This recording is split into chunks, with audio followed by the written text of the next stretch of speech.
അപ്പോൾ അന്ന് തന്നെ 2017 അന്ന് തന്നെ വന്ന പത്രങ്ങളിൽ ഇന്ത്യൻ അതിർത്തി കടന്നു വന്നാൽ എന്ത് ചെയ്യണം എന്നുള്ളതിനെക്കുറിച്ച് ഇന്ത്യൻ പട്ടാളക്കാർക്ക് അറിയാമെന്ന് പറഞ്ഞ ഇന്ത്യൻ പ്രധാനമന്ത്രി നരേന്ദ്രമോദിയാണ്. ഇത് തന്നെയാണ് രാജ്നാഥ് സിംഗും പറഞ്ഞിരിക്കുന്നത്. ഈ 2020 അവർ ടാങ്ക് വന്നപ്പോൾ നമ്മൾ എന്തോ ചെയ്യണമെന്ന് നരവനെ ചോദിച്ചാൽ ഹീസ് ആൻ അൺഫിറ്റ് ജനറൽ അല്ലേ? ആലോചിച്ച് നോക്കട്ടെ. അപ്പോൾ സ്ഥാനത്തിരിക്കാൻ യോഗ്യനല്ല. അതെ, ഇതുപോലൊരു ജനറൽ അവിടെ ഉണ്ടായിരുന്നു 1962. അദ്ദേഹത്തിൻ്റെ പേര് ജനറൽ കൗൾ എന്നായിരുന്നു. 62 ചൈനീസ് പട്ടാളം വന്നപ്പോൾ അദ്ദേഹത്തിന് ഡിസെൻറ്ററിയാണ്, വയറിളക്കമാണെന്ന് പറഞ്ഞ് രായ്ക്ക് രാമാനം തൻ്റെ പട്ടാളക്കാരെ യുദ്ധഭൂമിയിൽ ഉപേക്ഷിച്ചിട്ട് പോയവനാണ് ജനറൽ കൗൾ. ഇനി ജനറൽ കൗൾ ആരാണെന്ന് അറിയണ്ടേ?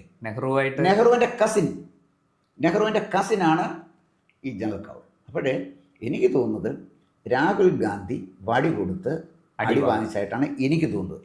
ഗവൺമെൻറ്റിനെ ഡിഫെൻഡ് ചെയ്യേണ്ട ഗവൺമെൻറ് ചുമതല, BJP-ക്കാർക്കുണ്ടെങ്കിൽ അത് അവരുടെ ചുമതല.